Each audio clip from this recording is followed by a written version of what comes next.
guys, and welcome back on my YouTube channel, as every single day trying to bring you behind the scenes of the transfer market, contracts, players, strategies, everything you should know on transfers and on football world here on my channel. So guys, subscribe here, be part of the family, send your comments, I'm reading you, turn on your notification bell, and today guys I want to answer your questions about Liverpool. Many Liverpool fans asking me why Liverpool decided not to sign any player during the summer apart of Ibrahima Konate. Let me start with Konate, because Konate was not like a summer signing, because Liverpool decided to pay the release clause in April and then in May completed the signing of the centre-back Ibra Konate, and they're really super happy with Konate. So they consider it like a super deal for Liverpool, for the present and the future of the club. They wanted a top centre-back after many injuries and problems they had with defenders in the last season, so Konate was considered perfect. And also Chelsea had Konate in their list for the new centre-back. We know that they were trying to sign Koundé during the summer, but Konate was also in Chelsea list. They were appreciating him a lot, but then what happened with Konate? That Liverpool were faster, they wanted the player, they convinced the player, and they are really happy with him. Also, this man, Jurgen Klopp, is really happy with Konate and convinced that he will be a player for the present. Will need some time to be a starter, of course, but for the future, he will be part of Liverpool future project. So they are so happy with this 35 million euros spent on Konate, but also, guys, why they decided not to sign any player? First of all, they were considering earlier this summer, like in June, to sign one or two players.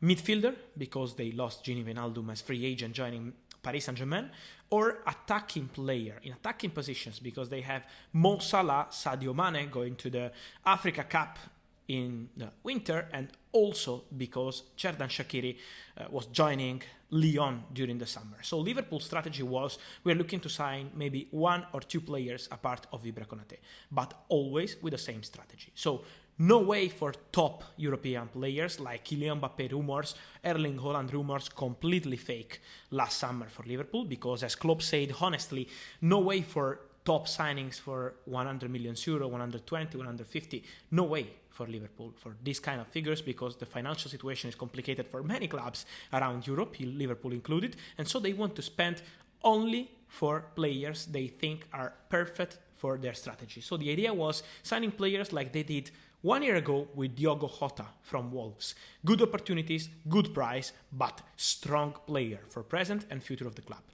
So in Liverpool list, they had Renato Sanchez, Portuguese midfielder for Lille, since long time in Liverpool radar, but what happened? They were not prepared to pay what Lille want, so they were just asking about the player.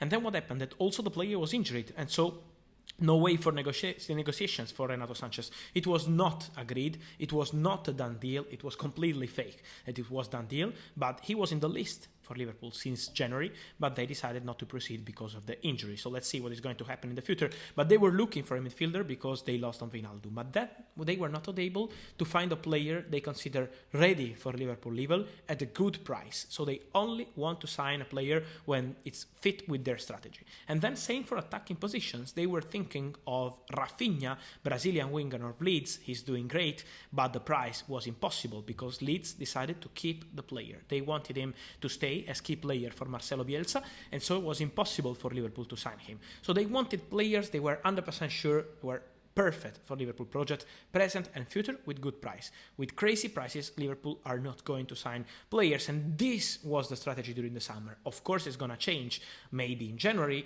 For sure, next summer, Liverpool will look for new players. They need something fresh, and they know about it, but only with good opportunities. Liverpool want to sign players with good opportunities, with good price, and with a smart strategy, not wasting money. This is what Liverpool want, not just number of players, but quality players for their project. So this is why they decided not to replace Wijnaldum and Shaqiri. And then, guys, the final point, contracts for Liverpool. Extending contracts was a priority during the summer and this year in general. What happened? They extended the contract of Alisson, Robertson, Alexander-Arnold, Van Dijk, Jordan Henderson, Fabinho. Was not easy for Liverpool to find agreements with all these players and to resolve all the situations. Many of them were out of contract in June 2023, so dangerous situations for Liverpool, but they've been able to do it, and was important for the club to have these players with the long-term contracts, helping the club to work in the best way in the coming months. Now it's time to give priority to Mo Salah contracts. They're working on it. It's not agreed. It's not easy, but Liverpool are on it because new contracts now are priority for Liverpool. And then let's see what they will decide with transfers strategy in the coming months. But this is why Liverpool have not signed any single player apart of Ibra Konate during the summer. Let me know your thoughts, guys, here in the comments. I am reading you about Liverpool strategy, Liverpool signings, and what do you expect from Liverpool. See you soon from Fabrizio Romano. Subscribe as always on the channel, and here we go. Ciao.